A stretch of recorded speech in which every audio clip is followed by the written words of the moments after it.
ચાલો આજે એક સફર કરીએ, એક એવી દુનિયાની જે હજારો વર્ષો પહેલાં ધબકતી હતી. આપણે વાત કરવાના છીએ સિંધુ ખીણ સંસ્કૃતિની, વિશ્વની સૌથી મહાન અને સૌથી રહસ્યમય સંસ્કૃતિઓમાંની એક, જે આજે પણ આપણને વિચારતા કરી દે છે. તો તૈયાર છો? ચાલો શરૂ કરીએ આ ખોવાયેલી દુનિયાની સફરનો પહેલો પડાવ.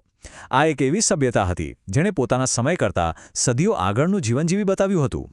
વિશ્વાસ કરવો થોડો મુશ્કેલ છે, પણ આ વાત છે આજથી લગભગ 4,500 વર્ષ પહેલાંની, એટલે કે ઈસવીસન પૂર્વે 2500ની આસપાસ. આ કોઈ સામાન્ય ગામડા નહોતા હો, આ તો એકદમ સુવિકસિત સંગઠિત શહેરો હતા, જ્યાં એવું આયોજન હતું જેની કલ્પના પણ એ સમયે કોઈ કરી શકતું નહોતું. અને બસ અહીંયા જ આખી વાત આવીને અટકે છે. આટલી બધી પ્રગતિની સાથે જ જોડાયેલું છે એક મોટું રહસ્ય. એમની પોતાની એક લિપિ હતી, જેમાં અલગ અલગ ચિહ્નો અને ચિત્રો હતા, પણ કમનસીબે આપણે આજ સુધી એ લિપિને ઉઘેલી શક્યા નથી. તો જુઓ, આખી વાત કંઈક આવી છે. ઈસવીસન પૂર્વે 2500ની આસપાસ આ સંસ્કૃતિનો ઉદય થાય છે. પછી મોહેન્જો-દડો અને હડપ્પા જેવા મોટા શહેરો બને છે અને સદીઓ સુધી ખૂબ સમૃદ્ધ રહે છે.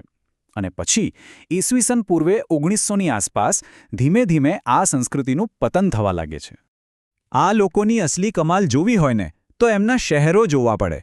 એમની નગર રચના એટલી અદ્ભુત હતી કે એ જ એમની પ્રતિભાનો સૌથી મોટો પુરાવો છે. જરા કલ્પના તો કરો, રસ્તાઓ એકદમ સીધા, જાણે ફૂટપટ્ટીથી દોર્યા હોય.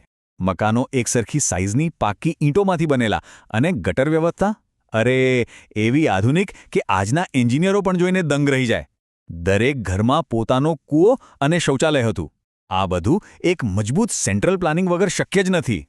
અને આ જુઓ, મોહેન્જો-દડોનું મહાન સ્નાનાગાર. આ કોઈ ખાલી સ્વિમિંગ પૂલ નહોતું. વોટરપ્રૂફ ઈંટોથી બનેલો આ વિશાળ કુંડ કદાચ કોઈક ધાર્મિક વિધિઓ માટે વપરાતો હશે.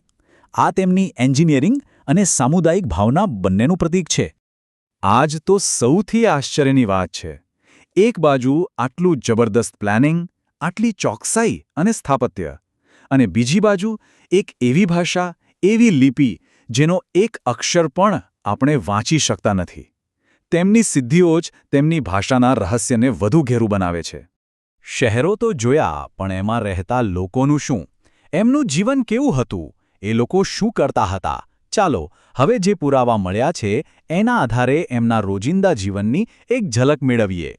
તો એમની આખી અર્થવ્યવસ્થા મુખ્યત્વે ખેતી, પશુપાલન અને વ્યાપાર પર ચાલતી હતી. ઘઉં, જુવાર જેવા પાક ઉગાડતા, ગાય બકરા પાળતા, અને વ્યાપાર તો જુઓ, હજારો કિલોમીટર દૂર મેસોપોટેમિયા એટલે કે આજના ઈરાક સુધી એમનો માલ જતો. ત્યાંથી મળેલી સિંધુ ખીણની મુદ્રાઓ એનો પાક્કો પુરાવો છે. એમના મુખ્ય શહેરોની વાત કરીએ તો હડપ્પા અને મોહેન્જો-દડો તો સૌથી મોટા હતા, પણ આપણા ગુજરાતમાં પણ ધોળાવીરા અને લોથલ જેવા મોટા કેન્દ્રો હતા. ખાસ કરીને લોથલ એ તો આખી સંસ્કૃતિનું એક મોટું અને વ્યસ્ત બંદર હતું. આ લોકો માત્ર સારા એન્જિનિયર જ નહોતા, પણ કલા અને આસ્થામાં પણ ખૂબ આગળ હતા. ચાલો એમના આ પાસાને પણ થોડું નજીકથી જોઈએ. એમની કલાકારી તો જુઓ, માટીના વાસણો પરની ડિઝાઇન, પેલા સિક્કાઓ પર પ્રાણીઓની બારીક કોતરણી અને સોના ચાંદીના ઘરેણાં, એકદમ ઉચ્ચ કોટીની કારીગરી. પણ આ બધામાં સૌથી ફેમસ છે આ મૂર્તિ, ડાન્સિંગ ગર્લ. કાંસાની બનેલી માંડ 4 ઇંચની આ મૂર્તિમાં જે આત્મવિશ્વાસ છે, જે અદા છે, એ ખરેખર અદ્ભુત છે. જાણે હજારો વર્ષો પછી પણ એ આપણી સાથે વાત કરી રહી હોય. હવે વાત કરીએ એમની આસ્થાની. જો કે લખેલું કશું વાંચી શકાતું નથી, પણ જે પુરાવા મળ્યા છે એના પરથી એવું લાગે છે કે તેઓ માતૃદેવીની પૂજા કરતા હશે અને વૃક્ષો અને પ્રાણીઓનું પણ સન્માન કરતા હશે. અને ખાસ કરીને આ પશુપતિ મુદ્રા, યોગ મુદ્રામાં બેઠેલા આ દેવતાને ઘણા ઇતિહાસકારો ભગવાન શિવનું આદિ સ્વરૂપ માને છે.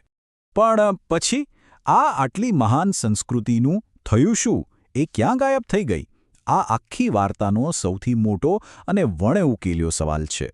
સિંધુ ખીણના લોકો ક્યાં ગયા? સાચું કહું તો આનો પાક્કો જવાબ આજે પણ કોઈ પાસે નથી. આ એક એવું કોયડું છે જે પુરાતત્વવિદો દાયકાઓથી ઉકેળવાની કોશિશ કરી રહ્યા છે. પણ હા, નિષ્ણાતો કેટલીક શક્યતાઓ જરૂર જુએ છે. બની શકે કે સિંધુ નદીએ પોતાનો માર્ગ બદલી નાખ્યો હોય અથવા કોઈ ભયંકર પૂર આવ્યું હોય. એ પણ શક્ય છે કે ધીમે ધીમે વાતાવરણ બદલાયું હોય અને ખેતી કરવી મુશ્કેલ બની હોય. કારણ જે પણ હોય, પણ આ મહાનગરો ખાલી થઈ ગયા. તો આ સંસ્કૃતિ ભલે લુપ્ત થઈ ગઈ, પણ શું એનો વારસો પણ ખતમ થઈ ગયો? ના, બિલકુલ નહીં. ચાલો જોઈએ કે આ પ્રાચીન સમાજ આપણને આજે શું શીખવી શકે છે. સૌથી મોટી શીખ તો એમના સિટી પ્લાનિંગમાંથી મળે છે. જે રીતે એમણે સ્વચ્છતા, ગટર વ્યવસ્થા અને આયોજન પર ધ્યાન આપ્યું હતું, એ આજના સ્માર્ટ સિટી પ્રોજેક્ટ્સ માટે પણ એક મોડેલ બની શકે છે. ખબર છે, આ સંસ્કૃતિએ એક વાત પાક્કી સાબિત કરી દીધી કે પ્રાચીન હોવાનો મતલબ પછાત હોવું નથી. હજારો વર્ષ પહેલાં પણ માણસ કેટલો વિકસિત, કેટલો સંગઠિત અને કેટલો બુદ્ધિશાળી હતો, એનું આ જીવંત ઉદાહરણ છે.